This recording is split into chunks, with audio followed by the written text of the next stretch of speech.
जय हिंद, जय हिंद, जय हिंद। भारत माता की, भारत माता की, भारत माता की। वंदे वंदे वंदे। बहुत बहुत धन्यवाद। मेरे प्यारे देशवासियों,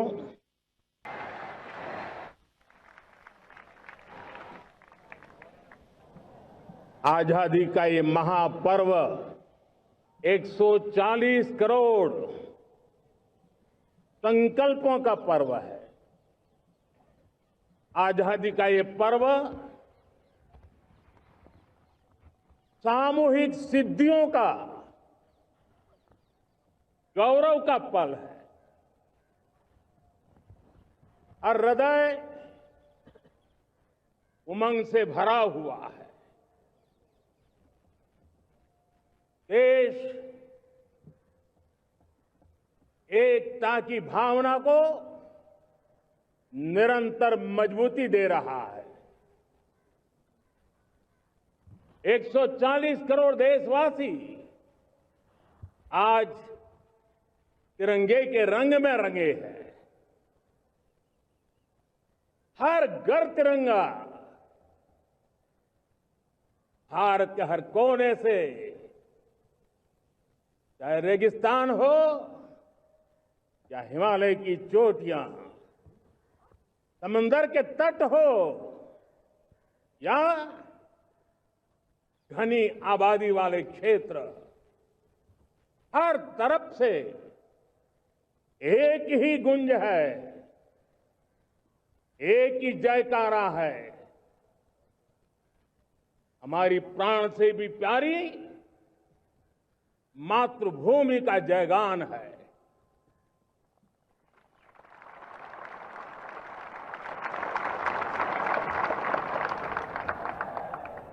मेरे प्यारे देशवासियों, सन 47 में अनंत संभावनाओं के साथ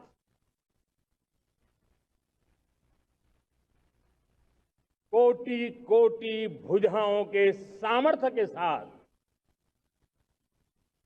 हमारा देश आजाद हुआ। देश की आकांक्षाएं उड़ाने भर रही थी, लेकिन चुनौतियां उससे भी कुछ ज्यादा थी। पूज्य बापू के सिद्धांतों पर चलते हुए संविधान सभा के सदस्यों ने एक बहुत ही महत्वपूर्ण दायित्व निभाया। भारत का संविधान गत 75 वर्ष से एक प्रकाश स्तंभ बन करके हमें मार्ग दिखाता रहा है। भारत के संविधान निर्माता अनेक विद महापुरुष डॉक्टर राजेंद्र प्रसाद, बाबा साहब आंबेडकर, पंडित नेहरू, सरदार वल्लभ भाई पटेल, डॉक्टर सर्वपल्ली राधाकृष्णन जी, इतना ही नहीं, हमारी नारी शक्ति का भी योगदान कम नहीं था। हंसा मेहता जी, दाक्षायणी, वेलायुधन जैसी विदुषियों ने भी भारत के संविधान को सशक्त करने में अपनी भूमिका निभाई थी। आज लाल किले की प्राचीर से देश का मार्गदर्शन करने वाले, देश को दिशा देने वाले संविधान के निर्माताओं को आदरपूर्वक नमन करता हूं।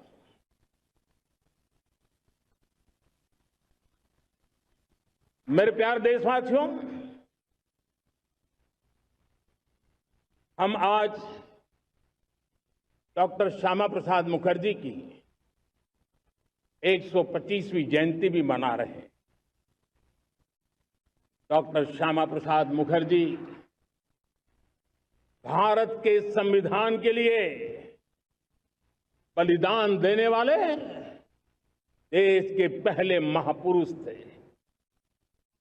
संविधान के लिए बलिदान, धारा 370 की दीवार गिराकर एक देश एक संविधान के मंत्र को जब हमने साकार किया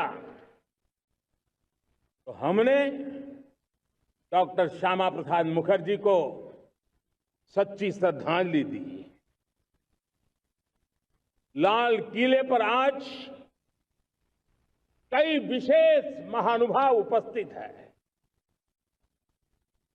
दूर सुदूर गांव के पंचायतों के सदस्य हैं, ड्रोन दीदी के प्रतिनिधि हैं, लखपति दीदी की प्रतिनिधि हैं,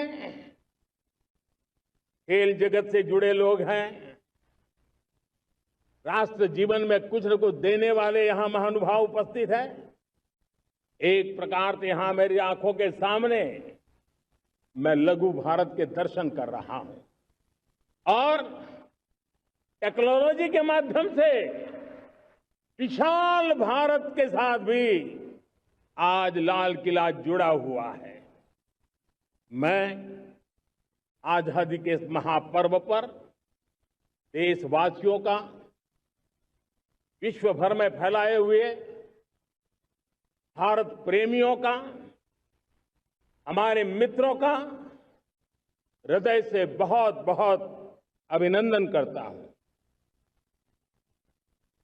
साथियों, प्रकृति हम सब की परीक्षा ले रही है। पिछले कुछ दिनों में प्राकृतिक आपदाएं, भूस्खलन, बादलों का फटना, न जाने कितनी कितनी आपदाएं हम झेल रहे हैं। पीड़ितों के साथ हमारी संवेदना है। राज्य सरकारें और केंद्र सरकार मिलकर के बचाव के काम, राहत के काम, पुनर्वसन के काम में पूरी शक्ति से जुटे हुए हैं। साथियों, आज 15 अगस्त का एक विशेष महत्व भी मैं देख रहा। मुझे बहुत गर्व हो रहा है। आज मुझे लाल किले की प्राचीर से ऑपरेशन सिंदूर के वीर जाबाजों को सैल्यूट करने का अवसर मिला है।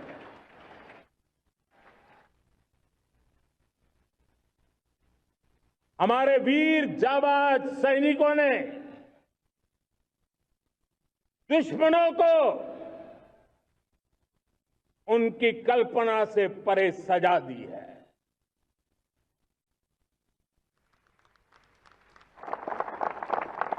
22 अप्रैल को पहलगाम में सीमा पार से आतंकियों ने आकर के जिस प्रकार का कत्ले आम किया, धर्म पूछ करके लोगों को मारा गया। पत्नी के सामने पति को गोलियां दी, बच्चों के सामने अपने पिता को मौत के घाट उतार दिया गया। पूरा हिंदुस्तान आक्रोश से भरा हुआ था। पूरा विश्व भी इस प्रकार से संहार से चौंक गया था।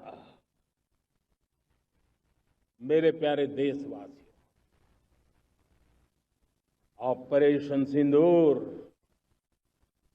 उसी आक्रोश की अभिव्यक्ति है।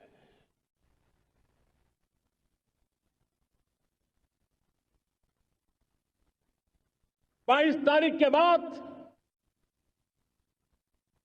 हमने हमारे सेना को खुली छूट दे दी। रणनीति वो तय करे, लक्ष्य वो तय करे, समय भी वो चुने। और हमारी सेना ने वो करके दिखाया जो कई दशकों तक कभी हुआ नहीं था। सैकड़ों किलोमीटर दुश्मन की धरती पर घुस करके आतंकी हेडक्वार्टर्स को मिट्टी में मिला दिया, आतंकी इमारतों को खंडहर बना दिया।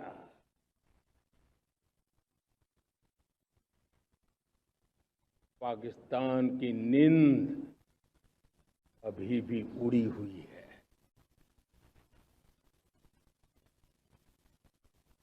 पाकिस्तान में हुई तबाही इतनी बड़ी है कि रोज नए नए खुलासे हो रहे हैं, नई नई जानकारियां आ रही हैं। मेरे प्यारे देशवासियों, हमारा देश कई दशकों से आतंक को झेलता आया हुआ है। देश के सीने को छलनी कर दिया गया है। अब हमने एक न्यू नॉर्मल प्रस्थापित किया। आतंक को और आतंकी को पालने पोसने वालों को, आतंकियों को ताकत देने वालों को अब हम अलग अलग नहीं मानेंगे।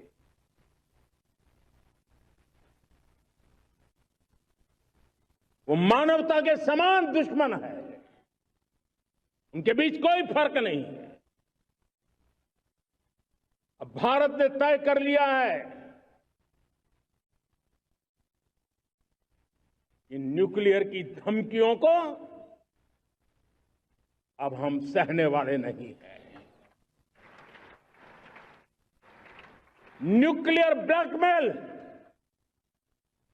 लंबे अरसे से चलाया,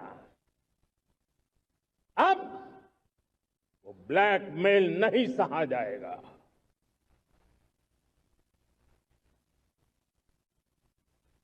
आगे भी अगर दुश्मनों ने ये कोशिश जारी रखी, हमारी सेना तय करेगी,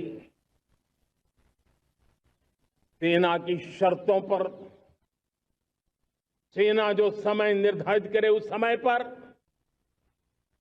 सेना जो तौर तरीके तय करे उस तौर तरीके से, सेना जो लक्ष्य तय करे उस लक्ष्य को अब हम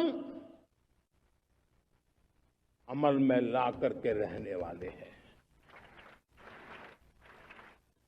हम मुंह तोड़ जवाब देंगे। मेरे प्यारे देशवासियों, भारत ने तय कर लिया है, खून और पानी एक साथ नहीं बहेंगे।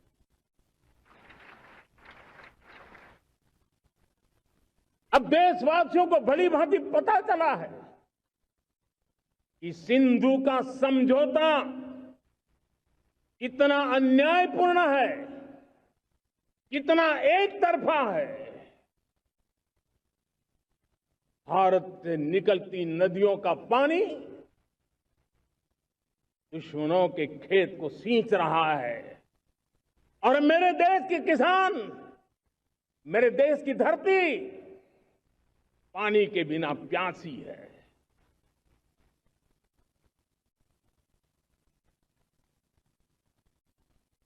ये ऐसा समझौता था जिसने पिछले 7 दशक से मेरे देश के किसानों का अकल्पनीय नुकसान किया है।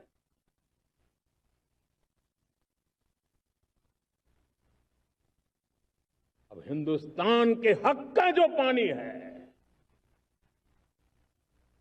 उस पर अधिकार सिर्फ और सिर्फ हिंदुस्तान का है, हिंदुस्तान के किसानों का है।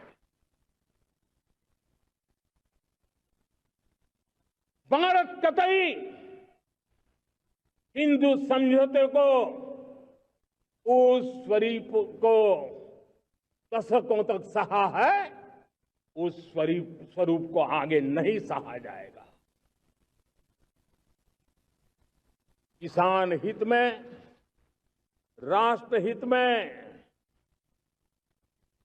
ये समझौता हमें मंजूर नहीं है। मेरे प्यारे देशवासियों, आजादी के लिए असंख्य लोगों ने बलिदान दी, अपनी जवानी खपा दी, जेलों में जिंदगी गुजारी है, फांसी के तख्त पर लटके हैं। कुछ लेने पाने बनने के लिए नहीं, मां भारती के स्वाभिमान के लिए, कोटि कोटि जनों की आजादी के लिए, गुलामी की जंजीरों को तोड़ने के लिए। और मन में एक ही भाव था, स्वाभिमान। साथियों, गुलामी ने हमें निर्धन बना दिया, गुलामी ने हमें निर्भर भी बना दिया, औरों पर हमारी निर्भरता बढ़ती गई। हम सब जानते हैं, आजादी के बाद कोटि कोटि जनों के पेट भरना बड़ी चुनौती थी। लेकिन यही मेरे देश के किसान हैं जिन्होंने खून पसीना एक करके देश के अन्न के भंडार भर दिए।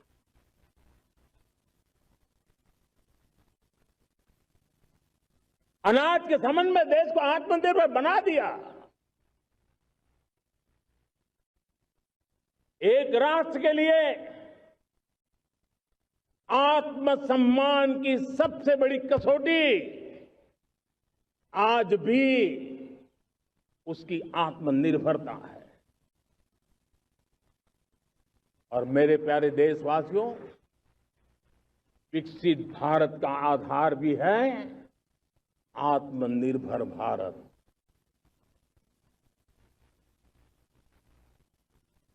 जो दूसरों पर ज्यादा निर्भर रहता है, उसकी आजादी पर उतना ही बड़ा प्रश्न चिन्ह लग जाता है। और दुर्भाग्य तो तब बन जाता है जब निर्भरता की आदत लग जाए, पता ही ना चले हम कब आत्मनिर्भरता छोड़ रहे हैं और कब किसी के निर्भर हो जाते हैं। ये आदत खतरे से खाली नहीं है और इसलिए प्रतिपल जागरूक रहना पड़ता है आत्मनिर्भर होने के लिए। और मेरे प्यारे देशवासियों, आत्मनिर्भरता का नाता सिर्फ आयात और निर्यात, रुपये, पैसे, पाउंड, डॉलर यहां तक सीमित नहीं है। इतना सीमित अर्थ उसका नहीं है। आत्मनिर्भरता का नाता हमारे सामर्थ्य से जुड़ा हुआ। और जब आत्मनिर्भरता खत्म होने लगती है तो सामर्थ्य भी निरंतर क्षीण होता जाता है। और इसलिए हमारे सामर्थ्य को बचाए रखने, बनाए रखने और बढ़ाए रखने के लिए आत्मनिर्भर होना बहुत अनिवार्य है। साथियों, हमने ऑपरेशन सिंदूर में देखा है मेड इन इंडिया की कमाल क्या थी। दुश्मन को पता तक न चला ये कौन से शस्त्रास्त्र है, ये कौन सा सामर्थ्य है जो पलक भर में उनको नष्ट कर रहा है। सोचिए, अगर हम आत्मनिर्भर होते, न होते, तो क्या ऑपरेशन सिंदूर इतनी त्वरित गति से हम कर पाते? पता नहीं कौन सप्लाई देगा, नहीं देगा, साजो सामान मिलेगा, नहीं मिलेगा, इसी की चिंता बनी रहती। लेकिन हमें मेड इन इंडिया की शक्ति हमारे हाथ में थी, सेना के हाथ में थी, इसलिए बिना चिंता, बिना रुकावट, बिना हिचकिचाहट हमारी सेना अपना पराक्रम करती रही। और ये पिछले 10 साल से लगातार डिफेंस के क्षेत्र में आत्मनिर्भरता पर हम एक मिशन लेकर के चले हैं, उसके नतीजे आज नजर आ रहे हैं। साथियों, मैं एक और विषय पर आपका ध्यान आकर्षित करना चाहता हूं। ये बात से कोई इनकार नहीं कर सकता कि 21वीं सदी टेक्नोलॉजी ड्रिवन सेंचुरी है। और जब टेक्नोलॉजी ड्रिवन है और इतिहास की तरफ नजर करें तो पता है, इतिहास गवाह है, जिन जिन देशों ने टेक्नोलॉजी में महारत हासिल की, वो देश विकास की ऊंचाइयों को पार कर गए, शिखर पर पहुंच गए। आर्थिक शक्ति नए पैमाने पर पहुंचती गई। हम जब टेक्नोलॉजी के अलग अलग आयामों की बात करते हैं, तो मैं आपका ध्यान आकर्षित करता हूं सेमीकंडक्टर्स पे। उदाहरण के तौर पे बताता हूं, मैं यहां लाल किले से किसी सरकार की आलोचना करने के लिए खड़ा नहीं हुआ और नहीं मैं करना चाहता, लेकिन देश की युवा पीढ़ी को जानकारी होना भी उतना जरूरी है। हमारे देश में 50-60 साल पहले सेमीकंडक्टर को लेकर के फाइलें शुरू हुई। 50-60 साल पहले फैक्ट्री का विचार चालू हुआ। आप मेरे नौजवानों जानकर के हैरान हो जाएंगे, आज सेमीकंडक्टर जो पूरी दुनिया की एक ताकत बन गया है, 50-60 साल पहले वो विचार, वो फाइलें अटक गई, लटक गई, अटक गई। सेमीकंडक्टर के विचार की ही भ्रूण हत्या हो गई। 50-60 साल गवा दी। हमारे बाद कई देश सेमीकंडक्टर में आज महारत हासिल करके दुनिया में अपनी ताकत को प्रस्थापित कर रहे हैं। साथियों, आज हमने उस बोझ से मुक्त होकर के मिशन मोड में सेमीकंडक्टर के काम को आगे बढ़ाया। 6 अलग अलग सेमीकंडक्टर के यूनिट्स जमीन पर उतर रहे हैं। 4 नए यूनिट्स को हमने ऑलरेडी हरी झंडी दिखा दी है, ग्रीन सिग्नल दे दिया है।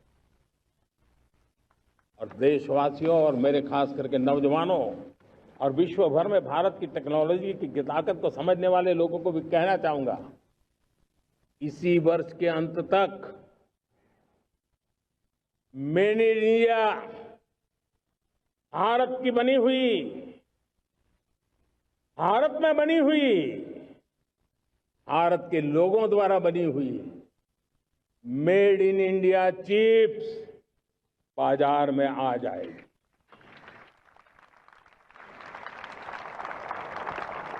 मैं दूसरा उदाहरण देना चाहता हूं। अब ऊर्जा के क्षेत्र में हम सब जानते हैं कि हम एनर्जी के लिए बहुत सारे देशों पर डिपेंडेंट है। पेट्रोल हो, डीजल हो, गैस हो, लाखों करोड़ रुपए हमें खर्च करके लाना पड़ता है। हमें इस संकट से देश को आत्मनिर्भर बनाना, ऊर्जा में आत्मनिर्भर बनाना बहुत जरूरी है। हमने बीड़ा उठाया और आज 11 वर्ष में सोलर एनर्जी 30 गुना बढ़ चुकी है। हम नए नए डैम बना रहे हैं ताकि हाइड्रो का विस्तार हो और हमें क्लीन एनर्जी की उपलब्ध हो। भारत मिशन ग्रीन हाइड्रोजन लेकर के आज हजारों करोड़ रुपए इन्वेस्ट कर रहा है। भविष्य की ऊर्जा को ध्यान में रख करके, ऊर्जा के क्षेत्रों को ध्यान में रख करके भारत न्यूक्लियर एनर्जी पर भी बहुत बड़े इनिशिएटिव ले रहा है। न्यूक्लियर एनर्जी में 10 नए न्यूक्लियर रिएक्टर तेजी से काम कर रहे हैं। 2047 तक, जो कि हमने विकसित भारत का लक्ष्य तय किया है, जब देश की आजादी के 100 साल होंगे, हम परमाणु ऊर्जा क्षमता 10 गुना से भी अधिक बढ़ाने का संकल्प लेकर के आगे बढ़ रहे हैं। मेरे प्यारे देशवासियों, रिफॉर्म एक निरंतर प्रक्रिया है। समयानुकूल परिस्थिति के अनुसार रिफॉर्म करते जाना होता है। हम न्यूक्लियर एनर्जी के क्षेत्र में बहुत बड़े रिफॉर्म लेकर के आए। अब हमने प्राइवेट सेक्टर के लिए भी परमाणु ऊर्जा को उसके द्वार खोल दिए हैं। हम शक्ति को जोड़ना चाहते। मेरे प्यारे देशवासियों, दुनिया जब आज ग्लोबल वार्मिंग को लिए चिंता करती है, तब मैं विश्व को भी बताना चाहता हूं कि भारत ने तय किया था कि हम 2030 तक क्लीन एनर्जी भारत में 50% पहुंचा देंगे। ये लक्ष्य हमारा 2030 तक था।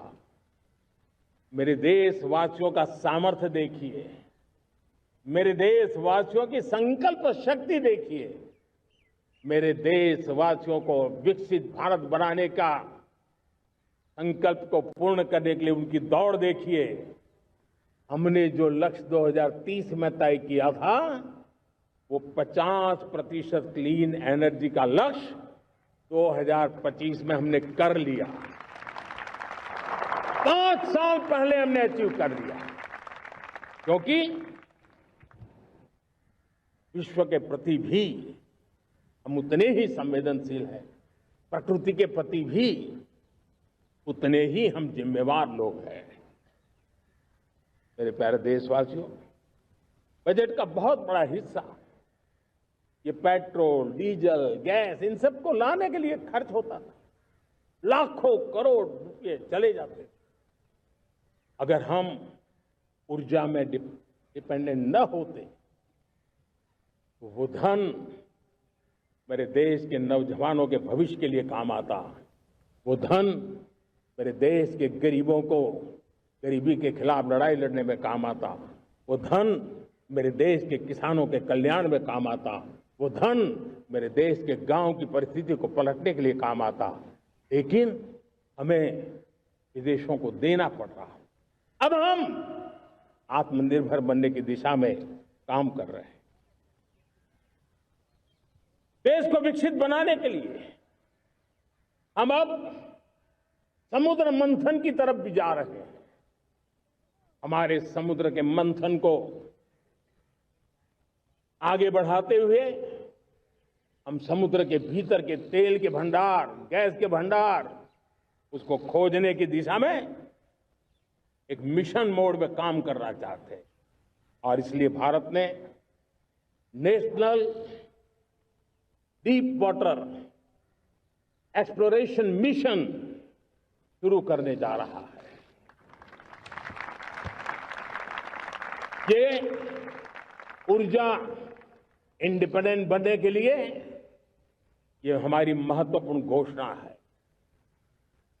मेरे प्यारे देशवासियों, आज पूरा विश्व क्रिटिकल मिनरल को लेकर के बहुत ही सतर्क हो गया है। उसके सामर्थ्य को लोग भली भांति समझने लगे हैं। कल तक जिस तरफ ज्यादा ध्यान नहीं था, वो आज सेंटर स्टेज पे है। हमारे लिए भी क्रिटिकल मिनरल्स में आत्मनिर्भरता बहुत अनिवार्य है। एनर्जी का सेक्टर हो, इंडस्ट्री का सेक्टर हो, रक्षा क्षेत्र हो, टेक्नोलॉजी के हर क्षेत्र हो, आज क्रिटिकल मिनरल्स की टेक्नोलॉजी के अंदर बहुत अहम भूमिका है। और इसलिए नेशनल क्रिटिकल मिशन हमने लॉन्च किया है। 1200 से अधिक स्थानों पर खोज का अभियान चल रहा है और हम क्रिटिकल मिनरल में भी आत्मनिर्भर बनने की दिशा में आगे बढ़ रहे हैं। मेरे प्यारे देशवासियों, स्पेस सेक्टर का कमाल तो हर देशवासी देख रहा, गर्व से भर जा रहा। और हमारे group captain Shubhanshu Shukla space station से लौट चुके हैं और आने वाले कुछ दिनों में वो भारत भी आ रहे हैं। हम स्पेस में भी अपने दम पर आत्मनिर्भर भारत गगनयान की तैयारी कर रहे हैं। हम अपने बलबूते पर हमारा अपना स्पेस स्टेशन बनाने की दिशा में हम काम कर रहे हैं। और पिछले दिनों स्पेस में जो रिफॉर्म किए गए, मुझे बहुत गर्व हो रहा है। मेरे देश के 300 से ज्यादा स्टार्टअप्स आप सिर्फ और सिर्फ स्पेस सेक्टर में काम कर रहे हैं और उन 300 स्टार्टअप में हजारों नौजवान पूरे सामर्थ्य के साथ जुटे हैं। ये है मेरे देश के नौजवानों की ताकत और ये है हमारे देश के नौजवानों के प्रति विश्वास। मेरे प्यारे देशवासियों, 140 करोड़ भारतवासी 2047 में जब आजादी के 100 साल होंगे, विकसित भारत के संकल्प को परिपूर्ण करने के लिए पूरी ताकत से जुटे हैं। इस संकल्प की पूर्ति के लिए भारत आज हर सेक्टर में आधुनिक इकोसिस्टम तैयार कर रहा है और आधुनिक इकोसिस्टम हर क्षेत्र में हमारे देश को आत्मनिर्भर बनाएगा। आज मेरा लाल किले की प्राचीर से मेरे देश के युवा वैज्ञानिकों को, मेरे टैलेंटेड यूथ को, मेरे इंजीनियर्स को और प्रोफेशनल्स को और सरकार के हर विभागों को भी मेरा आह्वान है, क्या हमारा अपना made in India fighter jets के लिए जेट इंजन हमारा होना चाहिए कि नहीं होना चाहिए?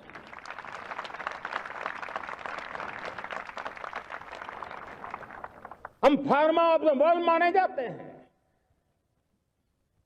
वैक्सीन में हम नए नए विक्रम स्थापित करते हैं, लेकिन क्या समय की मांग नहीं है? हम रिसर्च और डेवलपमेंट में और ताकत लगाएं, हमारे अपने पेटेंट हो, हमारी अपनी बनाई हुई मानव जात के कल्याण की सस्ते से सस्ती और सबसे कारगर नई नई दवाइयों की शोध हो, हर संकट में साइड इफेक्ट के बिना मानव जात के कल्याण में काम आए। बायो 3 पॉलिसी भारत सरकार ने बनाई है। मैं देश के नौजवानों को कहता हूं, आइए बायो 3 पॉलिसी का अध्ययन करके अब कदम उठाइए। देश का भाग्य बदलना है, आपका सहयोग चाहिए। मेरे प्यारे देशवासियों, आज आईटी का युग है, डेटा की ताकत है। क्या समय की मांग नहीं है? ऑपरेटिंग सिस्टम से लेकर के साइबर सुरक्षा तक, डीप टेक से लेकर के आर्टिफिशियल इंटेलिजेंस तक,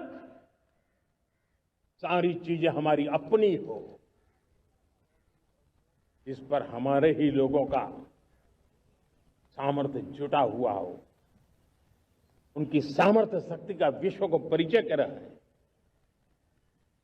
साथियों, आज दुनिया में सोशल मीडिया कहो, बाकी प्लेटफॉर्म कहो, दुनिया के प्लेटफॉर्म पर हम काम कर रहे हैं। दुनिया ने हमने दिखा दिया है, यूपीआई का हमारा प्लेटफॉर्म आज दुनिया को अजोबा कर रहा है। हमारे में सामर्थ्य है।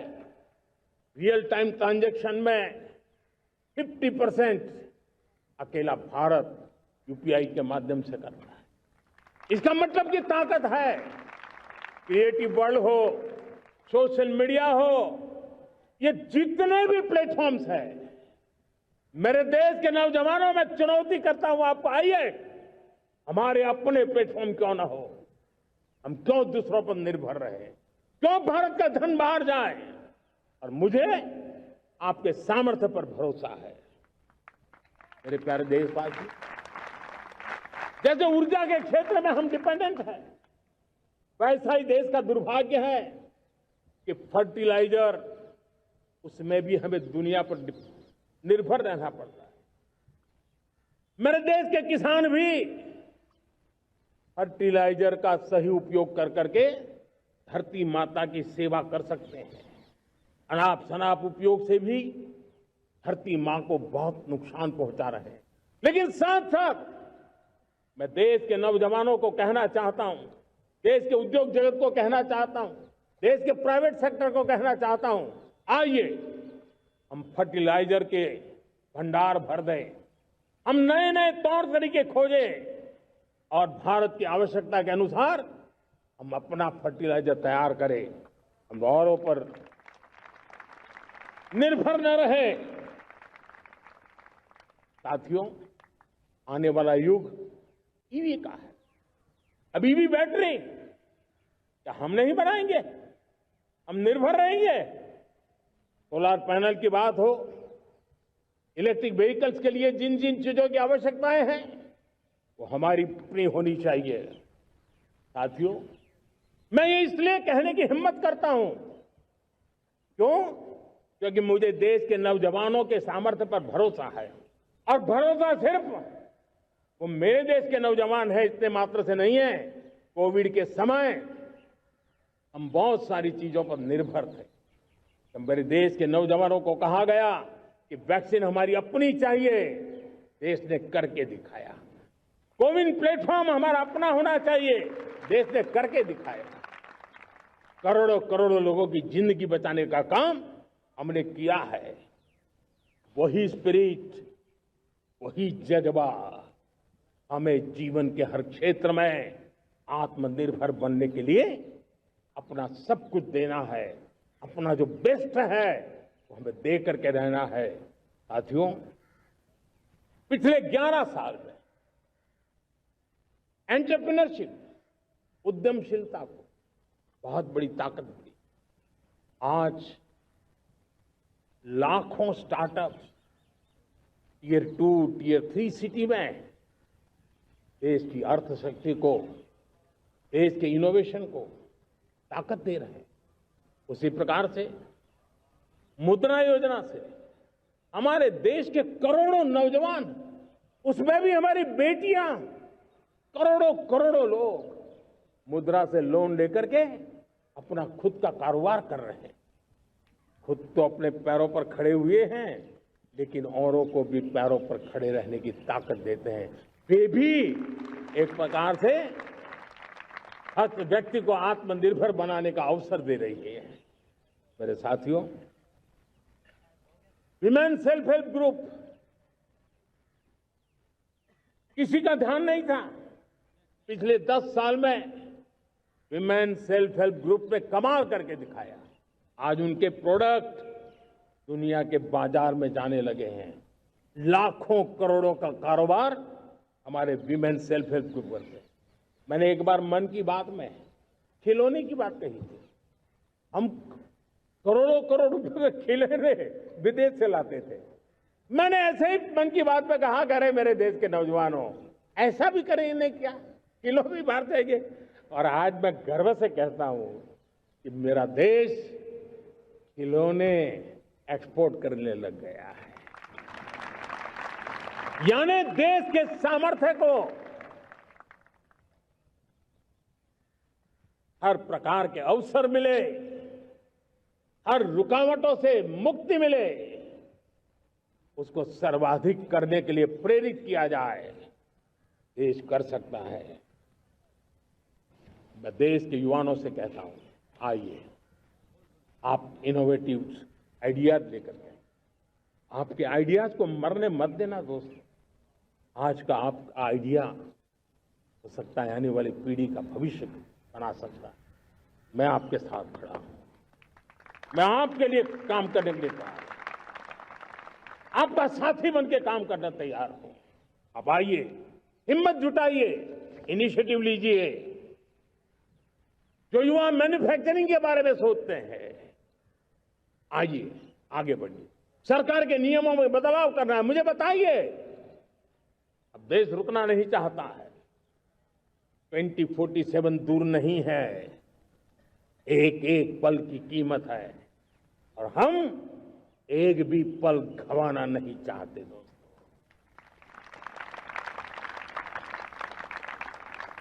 साथियों, ये आगे बढ़ने का अवसर है, बड़े सपने देखने का अवसर है, संकल्प के लिए समर्पित होने का अवसर है।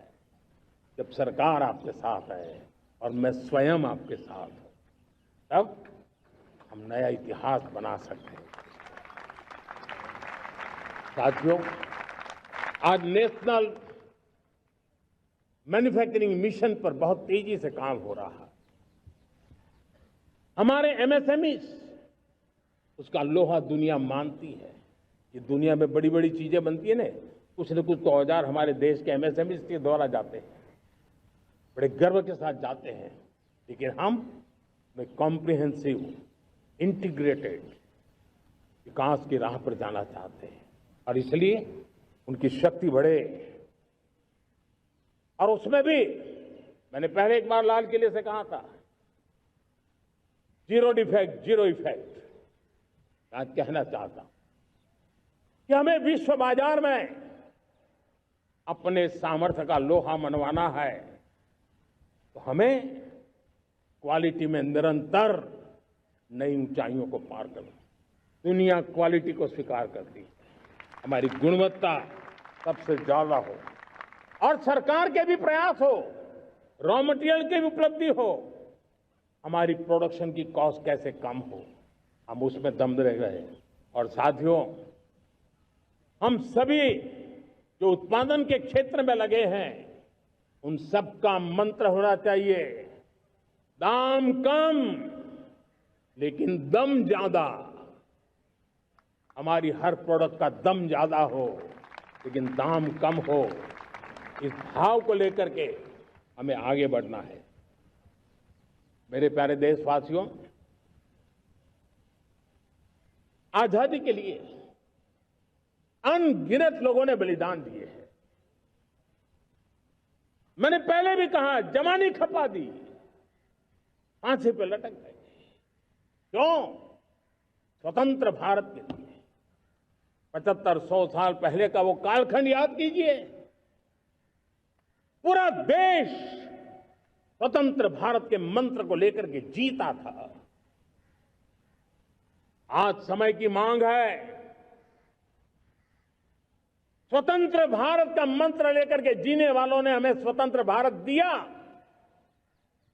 आज 140 करोड़ देशवासियों का एक ही मंत्र होना चाहिए, समृद्ध भारत। अगर कोटि कोटि लोगों के बलिदान से स्वतंत्र भारत हो सकता है, तो कोटि कोटि लोगों के संकल्प से, पुरुषार्थ से, आत्मनिर्भर बनने से, वोकल फॉर लोकल की बात करने से, स्वदेशी का मंत्र को जापने से समृद्ध भारत भी बन सकता है। वो पीढ़ी स्वतंत्र भारत के लिए खप गई थी, ये पीढ़ी समृद्ध भारत के लिए नए कदम उठाए, यही समय की मांग है। और इसलिए मैं आज बार बार आग्रह करता हूं और मैं देश के सभी इन्फ्लुएंसर्स को कहना चाहता हूं, इस मंत्र को आगे बढ़ाने में मेरी मदद कीजिए। मैं सभी राजनीतिक दलों को, राजनेताओं को सबसे कहता हूं कि आइए, ये किसी राजनीतिक दल का एजेंडा नहीं है, भारत हम सबका है। हम मिलकर के वोकल फॉर लोकल उस मंत्र को हर नागरिक के जीवन का मंत्र बनाएं। भारत में बनी हुई, भारत के नागरिकों के पसीने से बनी हुई वो चीजें जिसमें भारत की मिट्टी की महक हो और जो भारत के आत्मनिर्भर के संकल्प को ताकत देता हो, हम उसी को खरीदेंगे, हम उसी का उपयोग करेंगे, हम उस दिशा में आगे आए। यह हमारा सामूहिक संकल्प हो, देखते ही देखते हम दुनिया बदल देंगे। दोस्तों, मैं आज हर छोटे मोटे व्यापारी को, दुकानदार से आग्रह करना चाहता हूं, आपकी भी जिम्मेवारी है। हम छोटे थे, हमने कभी बाजार में देखा नहीं था कि शुद्ध घी की दुकान, ऐसे ही लिखा जाता था घी की दुकान, लेकिन समय रहते लोग लिखने लगे शुद्ध घी की दुकान। मैं चाहता हूं देश में ऐसे व्यापारी आगे आए, ऐसे दुकानदार आए कि हाँ स्वदेशी माल बिकता है, वो बोर्ड लगा रहे। हम स्वदेशी का गर्व करने लगे। हम स्वदेशी मजबूरी में नहीं, मजबूती के साथ उपयोग करेंगे, मजबूती के लिए उपयोग करेंगे और जरूरत पड़ी तो औरों को मजबूर करने के लिए उपयोग करेंगे। ये हमारी ताकत होनी चाहिए, ये हमारा मंत्र होना चाहिए। मेरे प्यारे देशवासियों,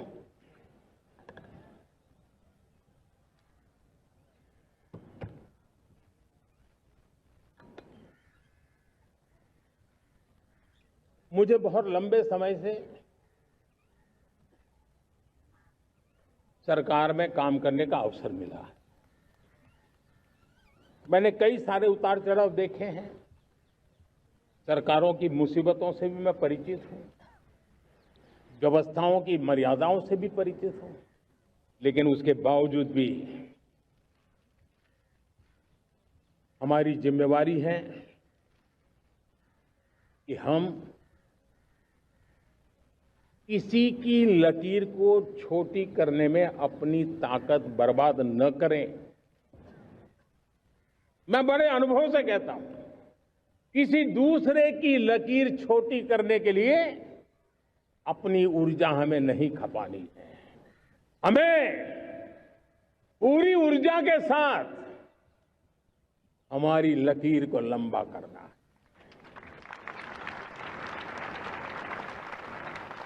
हम अगर अपनी लकीर लंबी करते हैं तो दुनिया भी हमारा लोहा मानेगी। आज जब वैश्विक परिस्थितियों में आर्थिक स्वार्थ दिनों दिन बढ़ रहा है, तब समय की मांग है कि हम उन संकटों के रोते बैठने की जरूरत नहीं है, हिम्मत के साथ हम अपनी लकीर को लंबी करें। और मैं 25 साल के शासन के अनुभव से कह सकता हूं, अगर ये रास्ता हमने चुन लिया, हर किसी ने चुन लिया, तो फिर कोई स्वार्थ हमें अपनी चंगुल में नहीं फंसा सकता है। मेरे प्यारे देशवासियों, बीता दशक रिफॉर्म, परफॉर्म, ट्रांसफॉर्म कर रहा है, लेकिन अब हमें और नई ताकत से जुड़ना है। पिछले दिनों हमने कई रिफॉर्म्स किए, एफडीआई हो, इंश्योरेंस कंपनी की बात हो, विश्व की यूनिवर्सिटीज को भारत के अंदर स्थान देने की बात हो, कई रिफॉर्म्स किए हैं। 40,000 से ज्यादा अनावश्यक कंप्लायंसेस को हमने खत्म किया है। इतना ही नहीं, 1500 से अधिक पुराने कानून जो बाबा आदम के जमाने के थे, उन सबको हमने खत्म कर दिया है। हमने दर्जनों कानूनों को सरल करने के लिए संसद में जाकर के जनता के हितों को सर्वोपरि रख करके बदलाव किए हैं। इस बार भी हो हल्ला के बीच लोगों तक बात पहुंची नहीं होगी, लेकिन एक बहुत बड़ा रिफॉर्म इनकम टैक्स एक्ट में हुआ है। करीब 280 से ज्यादा धाराएं हमने समाप्त करने का निर्णय किया है। और साथियों, सिर्फ आर्थिक मोर्चे पर ही रिफॉर्म नहीं, हमने नागरिक के जीवन को भी आसान बनाने के लिए रिफॉर्म किए। इनकम टैक्स रिफंड की बात हो, रिफॉर्म का परिणाम है। फेसलेस असेसमेंट की बात हो, रिफॉर्म का परिणाम है। 12 लाख तक आज इनकम टैक्स से मुक्ति दे देना, देश का जो भविष्य बनाने में उत्सुक है ऐसा मेरा मध्यम वर्ग का परिवार आज पुराने ही समा रहा है। कभी किसी ने सोचा नहीं था कि 12 लाख रुपए तक का इनकम टैक्स पर जीरो कर दिया जाएगा। आज कर लिया है। जब देश का सामर्थ्य बढ़ता है तो देशवासियों को लाभ मिलता है। अंग्रेजों के जमाने से दंड संहिता में हम दबे पड़े थे, दंड का भय दिखा करके जीवन चल रहा था। 75 साल आजादी के ऐसे ही गए। हमने दंड संहिता को खत्म कर दिया, न्याय संहिता को ले आए हैं। न्याय संहिता में भारत के नागरिक के प्रति विश्वास का भाव है। भारत के नागरिक के अंदर अपनेपन का भाव है, संवेदनशीलताओं से भरा हुआ है। हमने रिफॉर्म की यात्रा को तेज करने के लिए बीड़ा उठाया। हम बहुत तेजी से आगे बढ़ना चाहते हैं।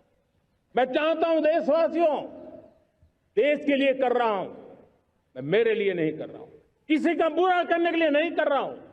मेरे राजनीतिक दल, मेरे प्रतिस्पर्धी साथी भी देश की इस उज्जवल भविष्य के लिए आगे आए, हमारा साथ दें। स्ट्रक्चरल रिफॉर्म्स की बात हो, रेगुलेटरी रिफॉर्म्स की बात हो, पॉलिसी रिफॉर्म की चर्चा हो, प्रोसेस रिफॉर्म की चर्चा हो, प्रोसीड्यूरल रिफॉर्म्स करने की जरूरत हो, हर प्रकार के रिफॉर्म्स ये आज हमने मकसद बना करके चले हैं। और मेरे प्यारे देशवासियों, नेक्स्ट जनरेशन रिफॉर्म्स के लिए हमें एक टास्क फोर्स गठित करने का निर्णय किया है। ये टास्क फोर्स समय सीमा में इस काम को पूरा करे। वर्तमान नियम, कानून, नीतियां, रीतियां 21वीं सदी के अनुकूल, वैश्विक वातावरण में अनुकूल और भारत को 2047 में विकसित राष्ट्र बनाने के संदर्भ में नए सिरे से तैयार हो और उसका समय सीमा में अपना कार्य पूरा करने के लिए इस टास्क फोर्स की रचना की है। साथियों, ये रिफॉर्म के कारण जो नए लोग अपना भविष्य बनाने चाहते हैं उनको तो हिम्मत मिलेगी। हमारे स्टार्टअप्स हो, हमारे लघु उद्योग हो, हमारे गृह उद्योग हो, उन उद्यमियों को उनकी कंप्लायंस कॉस्ट बहुत कम हो जाएगी और उसके कारण उनको एक नई ताकत मिलेगी। जो एक्सपोर्ट की दुनिया में उनको लॉजिस्टिक सपोर्ट के कारण, व्यवस्थाओं में बदलाव के कारण उनको एक बहुत बड़ी ताकत मिलेगी। साथियों, ऐसे ऐसे कानून है हमारे देश में, छोटी छोटी चीजों के लिए जेल में डालने के कानून है। आप हैरान हो जाएंगे, किसी ने नजर नहीं डाली। मैं पीछे लगा हूं, ये मेरे देश के नागरिकों को जेल में बंद करने वाले जो अनावश्यक कानून है वो खत्म होने चाहिए। हम संसद में पहले भी बिल लाए थे, इस बार भी लेके आए हैं। साथियों, इस दिवाली में आपकी डबल दिवाली का काम मैं करने वाला हूं। इस दिवाली में आपको एक बहुत बड़ा तोहफा देशवासियों को मिलने वाला है। पिछले 8 साल से हमने जीएसटी का बहुत बड़ा रिफॉर्म किया। पूरे देश में टैक्स के बर्डन को कम किया, टैक्स की व्यवस्थाओं को सरल किया और 8 साल के बाद समय की मांग है कि हम एक बार उसको रिव्यू करें। हमने एक हाई पावर कमेटी को बिठा करके रिव्यू शुरू किया, राज्यों से भी विचार विमर्श किया और मेरे प्यारे देशवासियों, हम नेक्स्ट जनरेशन जीएसटी रिफॉर्म्स लेकर के आ रहे हैं। ये दिवाली के अंदर आपके लिए तोहफा बन जाएंगे। सामान्य मानवीय की जरूरतों के टैक्स भारी मात्रा में कम कर दिए जाएंगे। बहुत बड़ी सुविधा बढ़ेगी। हमारे एमएसएमई, हमारे लघु उद्यमी, इनको बहुत बड़ा लाभ मिलेगा। रोजमर्रा की चीजें बहुत सस्ती हो जाएगी और उससे इकोनॉमी को भी एक नया बल मिलने वाला है। मेरे प्यारे देशवासियों, आज देश तीसरी बड़ी इकोनॉमी बनने के लिए समय तेज गति से आगे बढ़ रहा है। हम दरवाजे खटखटा रहे हैं और बहुत तेजी से हम उसको अचीव भी कर लेंगे। और कोई तो दिन होगा मैं आपके बीच आकर के लाल किले की प्राचीर से ये खबर भी सुनाऊंगा।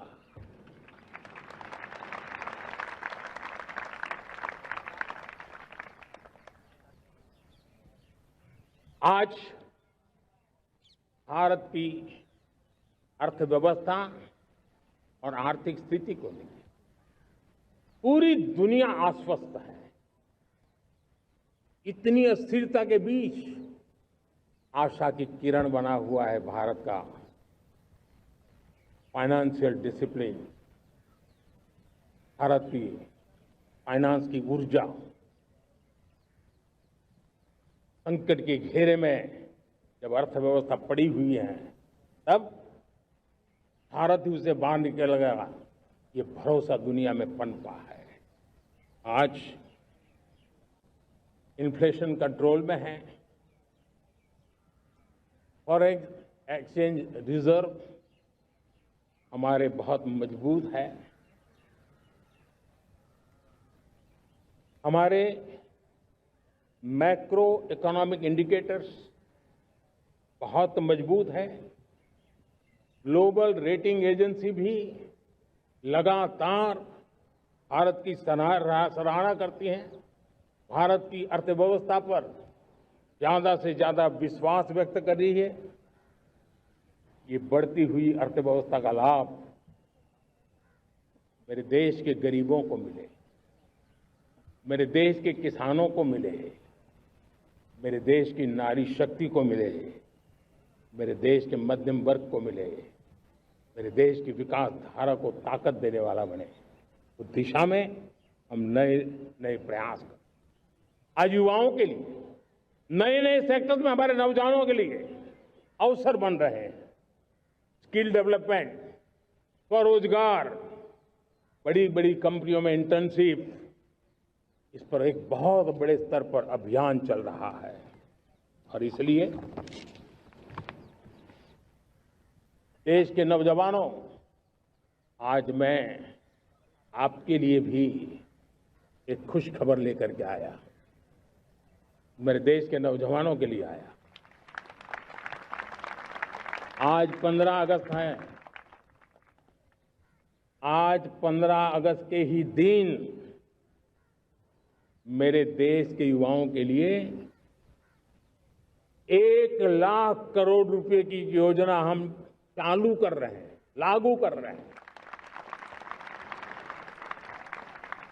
आज से प्रधानमंत्री विकसित भारत रोजगार योजना आज ही 15 अगस्त को लागू हो रही है। ये आपके लिए बहुत खुशखबरी है। इस योजना के तहत निजी क्षेत्र में पहली नौकरी पाने वाले नौजवान को बेटे बेटी को 15,000 रुपया सरकार की तरफ से दिए जाएंगे। कंपनियों को भी नए रोजगार देने के अवसर जो भी ज्यादा जुटाएगा उनको भी प्रोत्साहन राशि दी जाएगी। प्रधानमंत्री विकसित भारत रोजगार योजना करीब करीब 3.5 करोड़ नौजवानों को रोजगार के नए अवसर बनाएगी। मैं सभी नौजवानों को इसके लिए बहुत बहुत बधाई देता हूं। मेरे प्यारे देशवासियों, आज भारत में नारी शक्ति का लोहा हर कोई मानने लगा। बढ़ती इकोनॉमी की लाभार्थी हमारी नारी है, लेकिन बढ़ती इकोनॉमी को गति देने में भी हमारी नारी का बहुत बड़ा योगदान भी, हमारी मातृशक्ति का योगदान है, हमारी स्त्री शक्ति का योगदान है। स्टार्टअप से लेकर स्पेस सेक्टर तक हमारी बेटियां छाई हुई हैं, खेल के मैदान में छाई हुई हैं, फौज में चमक रही है। आज गर्व के साथ नारी कंधे से कंधा मिलाकर के देश की विकास यात्रा में भागीदार हो रही। देश गर्व से भर गया जब एनडीए की विमेन कैडेट्स उनका पहला पास आउट हुआ था। पूरा देश गर्व से भर गया था। सारे टीवी चैनल उसी के पीछे लगे हुए थे। कितने बड़े गौरव की पल थी। Self help group, 10 crore self help group की बहनें क्या कमाल कर रही है। नमो ड्रोन दीदी नारी शक्ति की एक नई पहचान बनी। गांव में मुझे एक बहन मिली, वो कहती मुझे अब तो गांव वाले पायलट कह करके बुलाते हैं। बड़े गर्व से कह रहे हैं। ज्यादा पढ़ी लिखी नहीं थी, लेकिन उसका रतबा पैदा हुआ है। साथियों, हमने 3 करोड़ महिलाओं को लखपति दीदी बनाने का संकल्प लिया था। 3 करोड़। और मुझे आज संतोष है कि हम तेज गति से काम कर रहे हैं। समय से पहले 3 करोड़ का लक्ष्य पार कर लेंगे। और आज मैं खुशी से देश को बताना चाहता हूं कि मेरे नारी शक्ति का सामर्थ्य देखिए। देखते ही देखते 2 करोड़ महिलाएं लखपति दीदी बन चुकी है। आज कुछ लखपति दीदी हमारे सामने बैठी है। ये है मेरे सामर्थ्य। और मेरा विश्वास है दोस्तों, भारत की विकास यात्रा में उनकी भागीदारी बढ़ने वाली है। मेरे प्यारे देशवासियों, मेरे देश के किसानों का भारत की अर्थव्यवस्था में बहुत बड़ा योगदान है। भारत के किसानों की मेहनत रंग ला रही है। पिछले साल अनाज के उत्पादन में मेरे देश के किसानों ने के पुराने सारे विक्रम तोड़ दिए हैं। ये सामर्थ्य है मेरे देश का। उतनी ही जमीन, लेकिन व्यवस्थाएं बदली, पानी पहुंचने लगा, अच्छे सीड्स मिलने लगे, किसानों को अच्छी सुविधाएं मिलने लगी, तो वो अपना सामर्थ्य देश के लिए बढ़ा रहा है। आज भारत दूध, दाल, जूट जैसे उत्पादन में नंबर 1 है दुनिया में।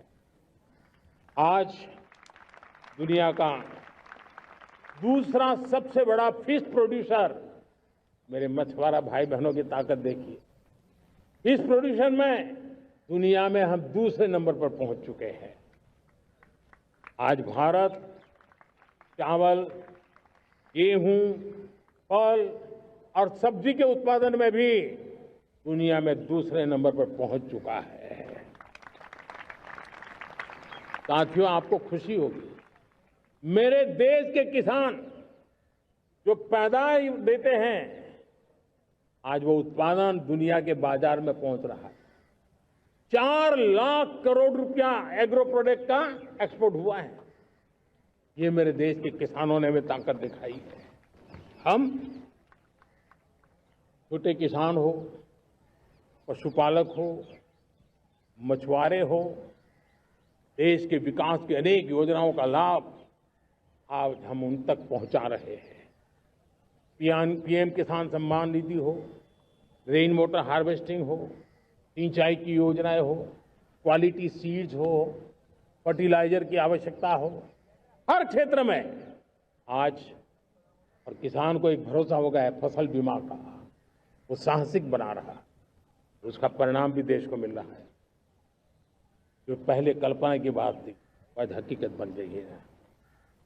देशवासियों, हमारे देश के पशुधन को बचाने में हमें कोविड की वैक्सीन मुफ्त में मिली, वो तो याद है, लेकिन हम पशुधन के लिए भी अब तक 125 डोज मुफ्त में पशुओं को लगा चुके हैं। फूट एंड माउथ डिसीज से मुक्ति पाने के लिए, जो हमारा यहाँ उत्तर भारत में उसे खुरपका मुंहपका बीमारी कहते हैं, उसे बचाने के लिए 125 करोड़ डोज हम लगा चुके हैं और मुफ्त में लगा चुके हैं।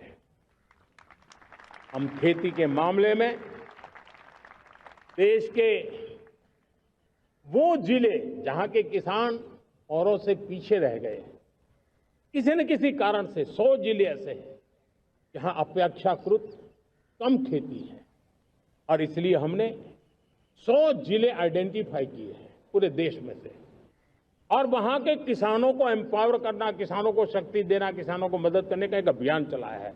और इसके लिए पीएम धन धान्य कृषि योजना का आरंभ किया है। पीएम धन धान्य कृषि योजना वो देश के 100 जिले जहां थोड़ी सी भी मदद कर देंगे तो वहां का किसान भी भारत के अन्य किसानों की बराबरी कर देगा। मेरे प्यारे देशवासियों, भारत के किसान, भारत के पशुपालक, भारत के मछुआरे, ये हमारी सबसे बड़ी प्राथमिकता है। भारत के किसान, भारत के मछुआरे, भारत के पशुपालक, उनसे जुड़ी किसी भी अहितकारी नीति के आगे मोदी दीवार बन के खड़ा है।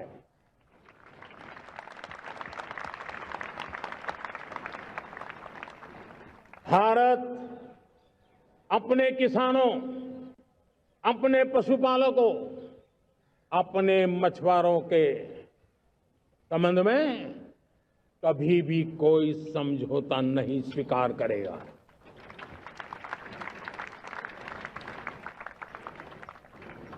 प्यारे देशवासियों, गरीबी क्या होती है मुझे किताबों में पढ़ना नहीं पड़ा है, मैं जानता हूं, सरकार में भी रहा हूं, और इसलिए मेरी कोशिश रही है कि सरकार फाइलों में नहीं होनी चाहिए।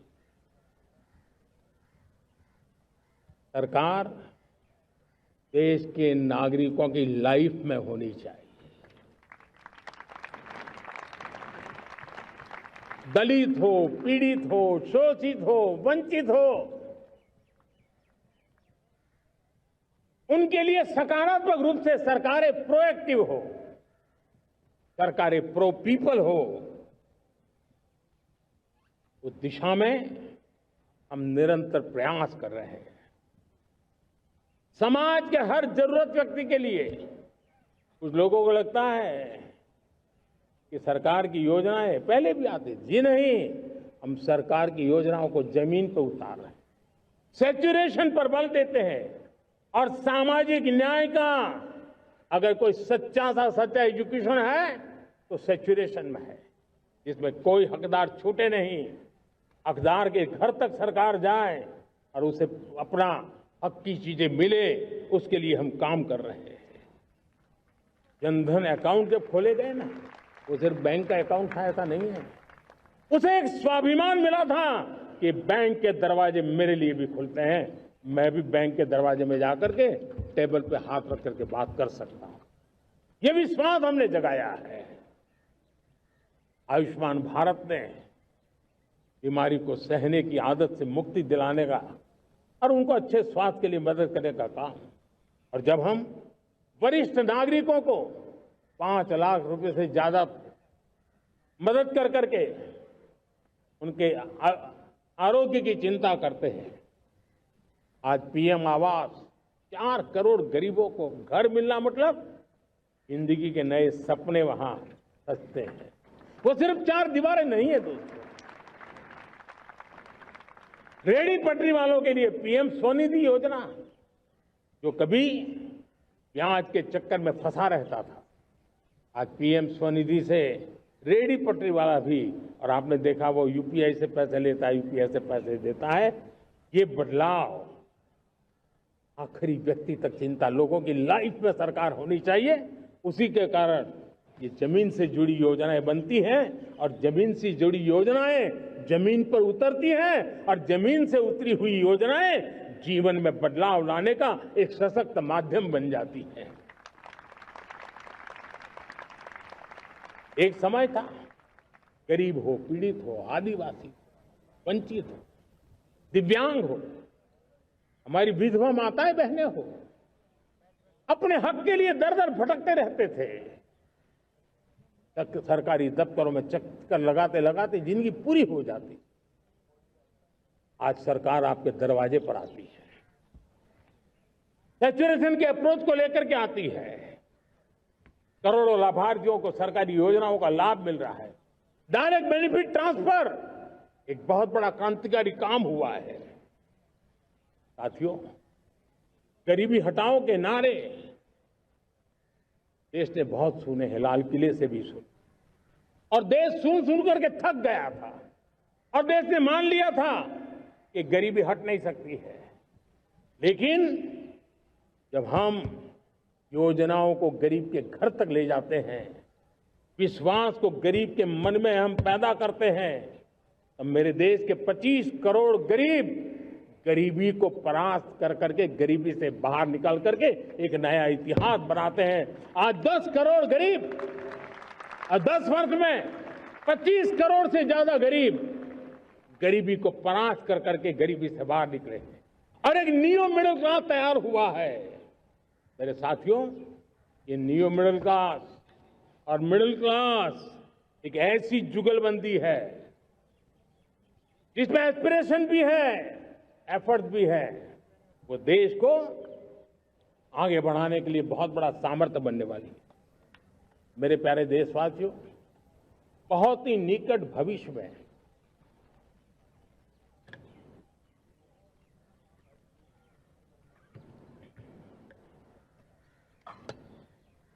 मेरे प्यारे देशवासियों, बहुत ही निकट भविष्य में महान समाज सुधारक महात्मा ज्योतिबा फुले जी की 200वीं जयंती आ रही है। हम उस जयंती के समारोह शुरू करने जा रहे हैं और महात्मा ज्योतिबा फुले के सिद्धांत, उन्होंने जो मंत्र दिए, उसमें हमारे लिए प्रेरणा है। पिछड़े को प्राथमिकता, पिछड़े को प्राथमिकता देते हुए हम परिवर्तन की ऊंचाइयों को प्राप्त करना चाहते हैं। हम इसके लिए परिश्रम की पराकाष्ठा करना चाहते हैं। हम पारदर्शी नीतियों के द्वारा पिछड़ों को प्राथमिकता, ये हम धरती पर उतारना चाहते हैं, हर पिछड़े के जीवन में उतारना चाहते हैं। साथियों, रेहड़ी पटरी वालों के लिए स्वनिधि योजना हो या हमारे हुनर वाले, हाथ से काम करने वाले विश्वकर्मा योजना की बात हो, आदिवासी में भी जो पिछड़े रह गए हैं उनके लिए पीएम जनधन की योजना की बात हो, हमारे पूर्वी भारत को विकास में पूरे देश के अंदर बराबरी में लाना और उनको नेतृत्व देने की दिशा में काम हो। हम सिर्फ समाज पिछड़े हो उनकी चिंता तक अटकने वाले नहीं है। जो क्षेत्र पिछड़े हैं उनको भी हम प्राथमिकता देना चाहते हैं। जो जिले पिछड़े रहे हैं हम उनको प्राथमिकता देना चाहते हैं। जो ब्लॉक पिछड़े रहे हैं उनको प्राथमिकता देना चाहते हैं। हमने 100 एस्पिरेशनल डिस्ट्रिक्ट, 500 एस्पिरेशनल ब्लॉक, उसी मिशन में काम किया है। हमने पूर्वी भारत के विकास के लिए हजारों करोड़ रुपए के इंफ्रास्ट्रक्चर के प्रोजेक्ट को बल दिया है। हमने पूर्वी भारत के जीवन को बदल करके देश की विकास यात्रा में भागीदार बनने का, मेरे प्यारे देशवासियों, जीवन हर क्षेत्र में विकास होना चाहिए। विकास के लिए खेल का भी महत्व होता है। और मुझे खुशी है कि एक जमाना था जहाँ बच्चे खेल में अगर समय लगाते तो माँ बाप ज्यादा पसंद नहीं करते थे। आज एकदम से उलट गया है।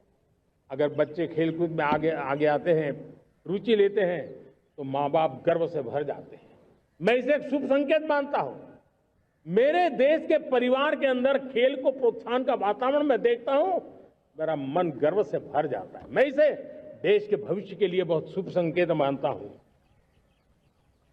और साथियों, इस खेल को बढ़ावा देने के लिए हमने नेशनल स्पोर्ट्स पॉलिसी, कई दशकों के बाद हम देश में खेलो भारत नीति को लेकर के आए हैं, ताकि एक खेल जगत का सर्वांगीण विकास का प्रयास हो।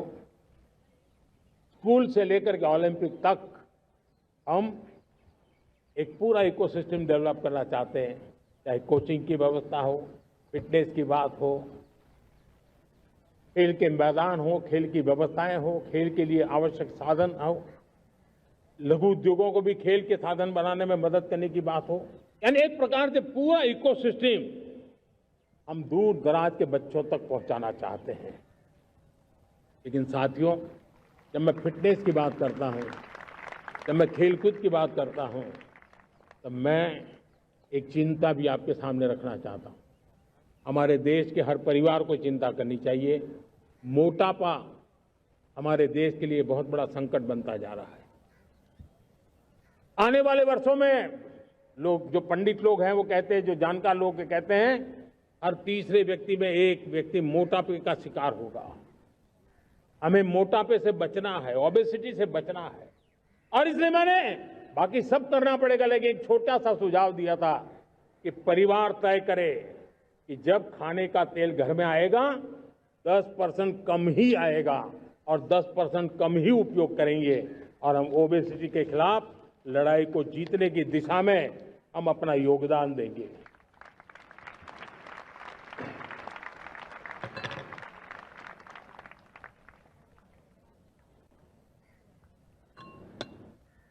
मेरे प्यारे देशवासियों, हमारा देश भाग्यवान है। हजारों साल की विरासत के हम धनी हैं, और वो हमें निरंतर ऊर्जा मिलती है, प्रेरणा मिलती है, त्याग और तपस्या की राह मिलती है। आज गुरु तेग बहादुर, यह वर्ष गुरु तेग बहादुर जी का 350वां शहीदी वर्ष है। देश की संस्कृति की रक्षा, भारत के मूल्यों की रक्षा के लिए उन्होंने अपना सब कुछ न्योछावर कर दिया। मैं आज उनको नमन करता हूं। साथियों, हमारी संस्कृति की ताकत हमारी विविधता है। हम विविधता को सेलिब्रेट करना चाहते हैं। हम विविधता को सेलिब्रेट करने की आदत बनाना चाहते हैं। यह हमारा गौरव है कि हमारा भारत माँ का यह बगीचा कितने विविध प्रकार के फूलों से सजा हुआ है, कितनी विविधताएं हैं। ये विविधता हमारे लिए एक बहुत बड़ा, हमारी विरासत है, बहुत बड़ा गौरव है। हमने प्रयागराज के महाकुंभ में देखा भारत की विविधता को कैसे जिया जाता है। एक स्थान पर करोड़ों लोग, एक ही भाव, एक ही प्राण, एक ही प्रयास, दुनिया के लिए बहुत बड़ा अजूबा है। महाकुंभ की वो सफलता भारत की एकता की, भारत के सामर्थ्य की दुहाई देती है। साथियों, हमारा देश भाषाओं की विविधता से बहुत ही भरा हुआ है, पुलकित है। और इसीलिए हमने मराठी, असमिया, बांग्ला, पाली, प्राकृत को क्लासिकल लैंग्वेज का दर्जा दिया है। और मेरा मत है, हमारी भाषाएं जितनी विकसित होगी, हमारी सभी भाषाएं जितनी समृद्ध होगी, हमारे नॉलेज के सिस्टम को भी उतना ही बल मिलने वाला है। और हमारी वो ताकत है, आज जब डेटा का जमाना है ना, तो ये ताकत दुनिया के लिए भी बड़ी ताकत बन सकती है। इतना सामर्थ्य हमारी लैंग्वेज में। हमें हमारी सभी भाषाओं पर गर्व होना चाहिए।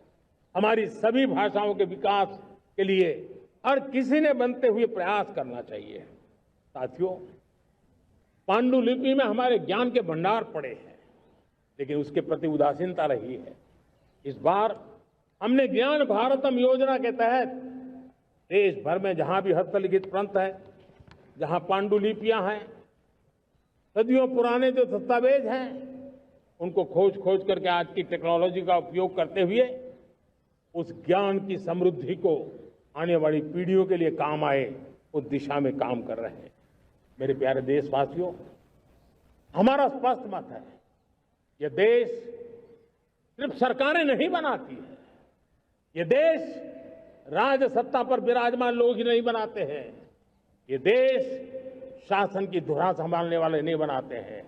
ये देश बनता है कोटि कोटि जनों के पुरुषार्थ से, ऋषियों के, मुनियों से, वैज्ञानिकों के, शिक्षकों के, किसानों के, जवानों के, सेना के, मजदूरों के, हर किसी के प्रयास से देश बनता है। हर किसी का योगदान होता है, व्यक्ति का भी होता है, संस्थाओं का भी होता है। आज मैं बहुत गर्व के साथ एक बात का जिक्र करना चाहता हूं। आज से 100 साल पहले एक संगठन का जन्म हुआ, राष्ट्रीय स्वयंसेवक संघ। 100 साल की राष्ट्र की सेवा एक बहुत ही गौरवपूर्ण स्वर्णिम पृष्ठ है। व्यक्ति निर्माण से राष्ट्र निर्माण के संकल्प को लेकर के 100 साल तक मां भारती का कल्याण का लक्ष्य लेकर के लक्षावधि स्वयंसेवकों ने मातृभूमि के कल्याण के लिए अपना जीवन समर्पित किया है। सेवा, समर्पण, संगठन और अप्रतिम अनुशासन, ये जिसकी पहचान रही है, ऐसा राष्ट्रीय स्वयंसेवक संघ दुनिया का ये सबसे बड़ा एनजीओ है। एक प्रकार से 100 साल का उसका समर्पण का इतिहास है। आज लाल किले की प्राचीर से 100 साल की इस राष्ट्र सेवा की यात्रा में योगदान करने वाले सभी स्वयंसेवकों को आदरपूर्वक स्मरण करता हूं और देश गर्व करता है राष्ट्रीय स्वयंसेवक संघ की इस 100 साल की भव्य समर्पित यात्रा को, और हमें प्रेरणा देता रहेगा। मेरे प्यारे देशवासियों, हम समृद्धि की ओर जा रहे हैं, लेकिन समृद्धि का रास्ता सुरक्षा से गुजरता है। पिछले 11 वर्षों में राष्ट्र सुरक्षा, राष्ट्र रक्षा, राष्ट्र के नागरिकों की रक्षा, इन सभी मोर्चों पर हमने पूरे समर्पण भाव से काम किया है। हम बदलाव लाने में सफल हुए हैं। यह देश जानता है कि हमारे देश का बहुत बड़ा जनजातीय क्षेत्र नक्सलवाद की चपेट में, माओवाद की चपेट में पिछले कई दशकों से लहूलुहान हो चुका था। सबसे ज्यादा नुकसान मेरे आदिवासी परिवारों को हुआ। आदिवासी माताओं बहनों ने अपने सपने के होनहार बच्चों को खो दिया। नौजवान बेटे गलत रास्ते पर खींच लिए गए, भटकाए गए, उनकी जीवन को तबाह कर दिया गया। हमने फौलादी हाथ से काम लिया। एक समय था कभी 125 से ज्यादा जिलों में नक्सलवाद अपनी जड़ें जमा चुका था। माओवाद की चंगुल में हमारे जनजातीय क्षेत्र, हमारे जनजातीय नौजवान फंसे हुए थे और आज 125 जिलों में से कम होते होते हम 20 पर ले आए हैं। उन जनजातीय समाज की सबसे बड़ी हमने सेवा की है। और आप देखिए, एक जमाना था जब बस्तर को याद करते ही माओवाद, नक्सलवाद, बम बंदूक की आवाज सुनाई देती थी। उसी बस्तर में माओवाद नक्सल से मुक्त होने के बाद जब बस्तर के नौजवान ओलंपिक करते हैं, हजारों नौजवान भारत माता की जय बोल करके खेल के मैदान में उतरते हैं, पूरा वातावरण उत्साह से भर जाता है। ये बदलाव देख रहा है। जो क्षेत्र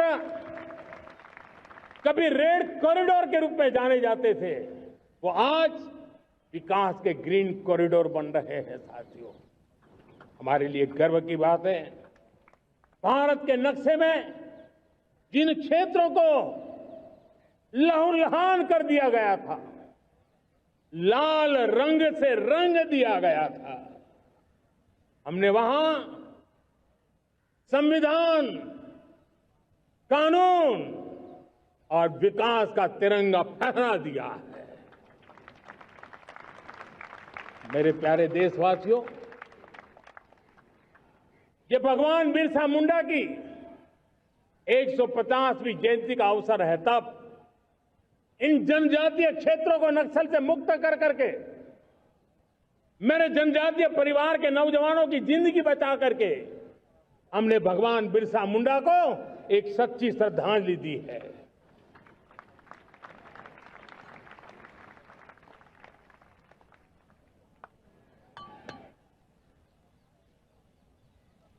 मेरे प्यारे देशवासियों, मैं आज देश के सामने एक चिंता, एक चुनौती के संबंध में आगाह करना चाहता हूं। षड्यंत्र के तहत, सोची समझी साजिश के तहत देश की डेमोग्राफी को बदला जा रहा है। एक नए संकट के बीज बोए जा रहे हैं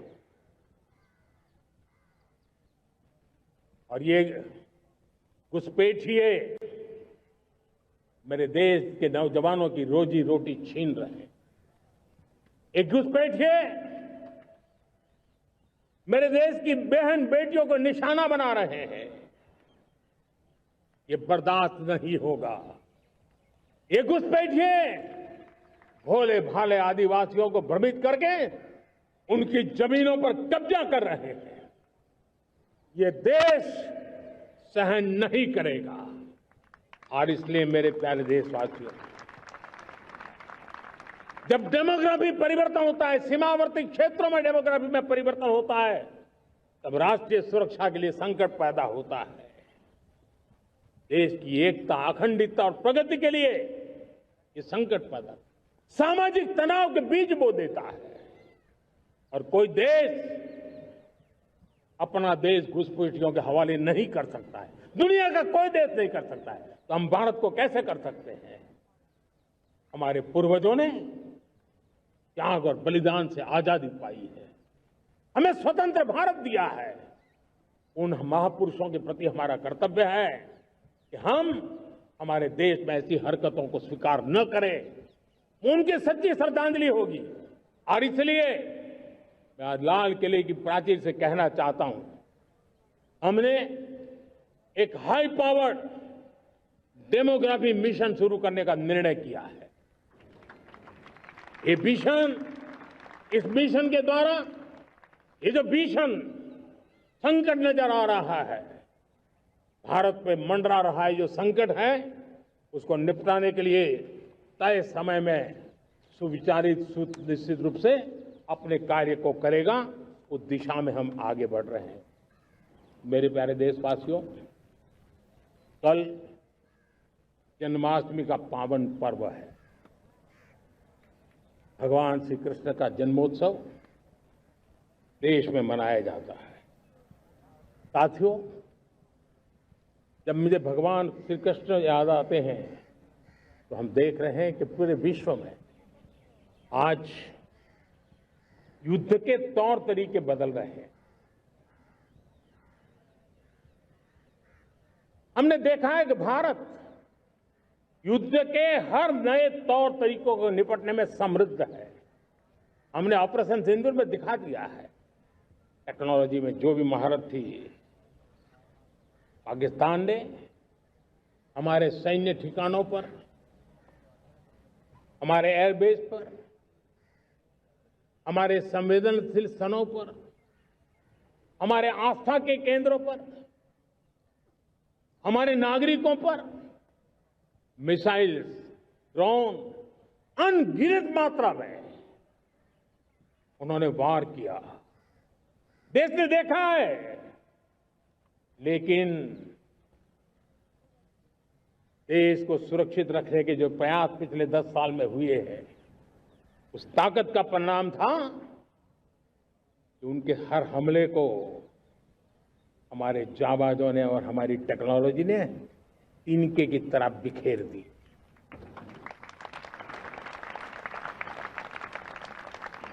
रत्ती भर नुकसान नहीं कर पाए। और इसलिए जब युद्ध के मैदान में टेक्नोलॉजी का विस्तार हो रहा है, टेक्नोलॉजी हावी हो रही है, तब राष्ट्र की रक्षा के लिए, देश के नागरिकों की सुरक्षा के लिए हमें भी, हमने जो आज महारत पाई है, वो महारत का और विस्तार करने की जरूरत है। हमने आज जो महारत पाई है, उसको लगातार अपग्रेड करते रहने की आवश्यकता है। और इसलिए साथियों, मैंने एक संकल्प लिया है, मुझे आपके आशीर्वाद चाहिए, कोटि कोटि देशवासियों के आशीर्वाद चाहिए, क्योंकि समृद्धि कितनी ही क्यों न हो, अगर सुरक्षा के प्रति उदासीनता बरतते हैं तो समृद्धि भी किसी काम की नहीं रहती। और इसलिए सुरक्षा का महत्व बहुत बड़ा है।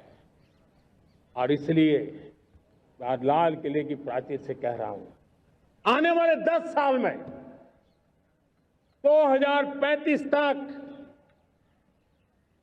राष्ट्र के सभी महत्वपूर्ण स्थलों, जिनमें सामरिक के साथ साथ सिविलियन क्षेत्र भी शामिल है, जैसे अस्पताल हो, रेलवे हो, जो भी आस्था के केंद्र हो, उन्हें टेक्नोलॉजी के नए प्लेटफॉर्म द्वारा पूरी तरह सुरक्षा का कवच दिया जाएगा। ये सुरक्षा का कवच लगातार विस्तार होता जाए, देश का हर नागरिक सुरक्षित महसूस करे। किसी भी प्रकार की टेक्नोलॉजी हम पर वार करने आ जाए, हमारी टेक्नोलॉजी उससे बेहतर सिद्ध हो। और इसलिए आने वाले 10 साल 2035 तक मैं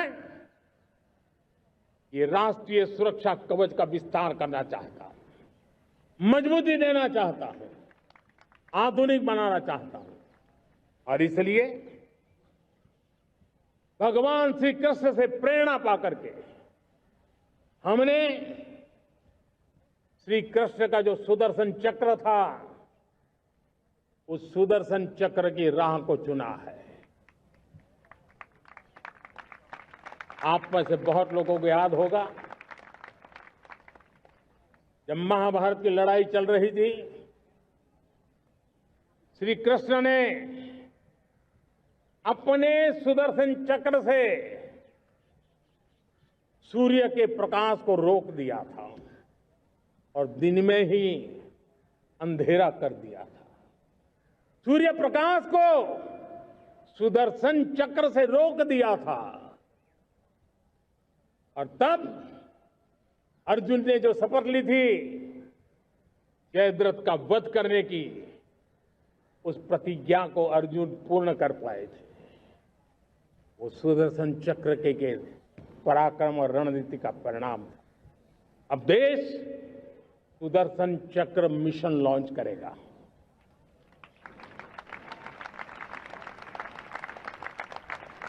ये मिशन सुदर्शन चक्र एक पावरफुल वेपन सिस्टम दुश्मन के हमले को न्यूट्रलाइज तो करेगा ही करेगा, लेकिन कई गुना ज्यादा दुश्मन पर हिट बैक करेगा।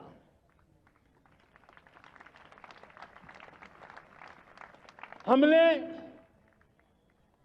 भारत के इस मिशन सुदर्शन चक्र के लिए कुछ मूलभूत बातें भी तय की है।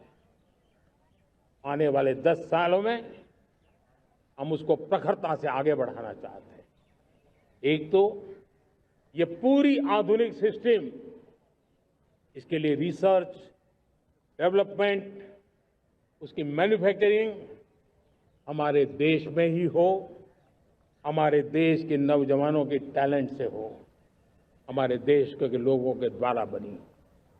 दूसरा, एक ऐसी व्यवस्था होगी जो वॉरफेयर के हिसाब से भविष्य में क्या क्या संभावनाएं हैं उसका हिसाब किताब लगा करके +1 की स्ट्रेटेजी वर्कआउट करेगी। और तीसरा, सुदर्शन चक्र की एक ताकत थी, वो बहुत ही प्रिसाइज, जहां जाना था वहीं जाता था और वापस श्री कृष्ण के पास लौट के आता था। हम इस सुदर्शन चक्र के द्वारा भी टारगेटेड प्रिसाइज एक्शन के लिए भी व्यवस्था को विकसित करने की दिशा में आगे बढ़ेंगे। और इसलिए युद्ध के बदलते तौर तरीकों में राष्ट्र की सुरक्षा, नागरिकों की सुरक्षा के लिए मैं बड़े प्रतिबद्धता के साथ इस कार्य को आगे बढ़ाने के लिए वचन देता हूं। मेरे प्यारे देशवासियों, जब हम लोकतंत्र की बात करते हैं, स्वतंत्र भारत की बात करते हैं, तब हमारा संविधान हमारे लिए सर्वोच्च दीप स्तंभ होता है, हमारा प्रेरणा का केंद्र होता है। लेकिन आज से 50 साल पहले भारत के संविधान का गला घोंट दिया गया था, भारत के संविधान के पीठ पे छुरा भोंक दिया गया था, देश को जेल खाना बना दिया गया था, आपातकाल लगा दिया गया था, इमरजेंसी थोप दी गई थी। इमरजेंसी के 50 साल हो रहे हैं। देश की किसी भी पीढ़ी ने संविधान की हत्या के इस पाप को कभी भूलना नहीं चाहिए। संविधान की हत्या करने वाले पापियों को नहीं भूलना चाहिए। और हमें भारत के संविधान के प्रति अपने समर्पण को और मजबूती देते आगे बढ़ना चाहिए। वो हमारी प्रेरणा है। मेरे प्यारे देशवासियों, मैंने इसी लाल किले से पंच प्रण की बात कही थी। मैं आज लाल किले से फिर से एक बार मेरे देशवासियों का पुनः स्मरण जरूर करना चाहता हूं। विकसित भारत बनाने के लिए न हम रुकेंगे, न हम झुकेंगे। हम परिश्रम की पराकाष्ठा करते रहेंगे और अपनी आंखों के सामने 2047 में विकसित भारत बना करके रहेंगे। मेरे प्यारे देशवासियों, हमारा दूसरा प्रण है कि हम हमारे जीवन में, हमारी व्यवस्थाओं में, हमारे नियम कानून परंपराओं में गुलामी का एक भी कण अब बचने नहीं देंगे। हम हर प्रकार की गुलामी से मुक्ति पाकर के ही रहेंगे। मेरे प्यारे देशवासियों, हम अपनी विरासत पर गर्व करेंगे। हमारी पहचान का सबसे बड़ा आभूषण, सबसे बड़ा गहना, सबसे बड़ा मुकुटमणि हमारी विरासत है। हम विरासत का गर्व करेंगे। मेरे प्यारे देशवासियों, इन सब के लिए एकता, ये मंत्र सबसे बड़ा शक्तिशाली मंत्र है और इसलिए एकता की डोर को कोई काट न सके, ये हमारा सामूहिक संकल्प होगा। मेरे प्यारे देशवासियों, मां भारती के प्रति कर्तव्य निभाना ये पूजा से कम नहीं है, तपस्या से कम नहीं है, आराधना से कम नहीं है। और उसी भाव से हम सब मातृभूमि के कल्याण के लिए परिश्रम की पराकाष्ठा करते हुए 2047 विकसित भारत के लक्ष्य को पार करने के लिए अपने आप को खपा देंगे, अपने आप को झोंक देंगे। जो भी सामर्थ्य है, कोई भी अवसर को छोड़ेंगे नहीं। इतना ही नहीं, नए अवसरों को निर्माण करेंगे और निर्मित करने के बाद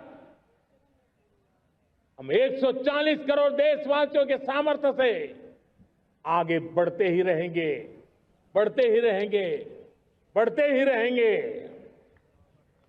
मेरे प्यारे देशवासियों, हमें याद रखना है, 140 करोड़ देशवासियों को याद रखना है, परिश्रम में जो तपा है, परिश्रम में जो तपा है, उसने ही तो इतिहास रचा है। परिश्रम में जो तपा है, उसने ही तो इतिहास रचा है। जिसने फौलादी चट्टानों को तोड़ा है, जिसने फौलादी चट्टानों को तोड़ा है, उसने ही समय को मोड़ा है। जिसने फौलादी चट्टानों को तोड़ा है, उसने ही समय को मोड़ा है। और समय को मोड़ देने का भी, समय को मोड़ देने का भी यही समय है, सही समय है। मेरे प्यारे देशवासियों, एक बार फिर आप सबको आजादी के इस महान पर्व की अनेक अनेक शुभकामनाएं देता हूं, बहुत बहुत बधाई देता हूं। मेरे साथ बोलेंगे, जय हिंद, जय हिंद, जय हिंद। भारत माता की, भारत माता की, भारत माता की। वंदे, वंदे, वंदे। बहुत बहुत धन्यवाद।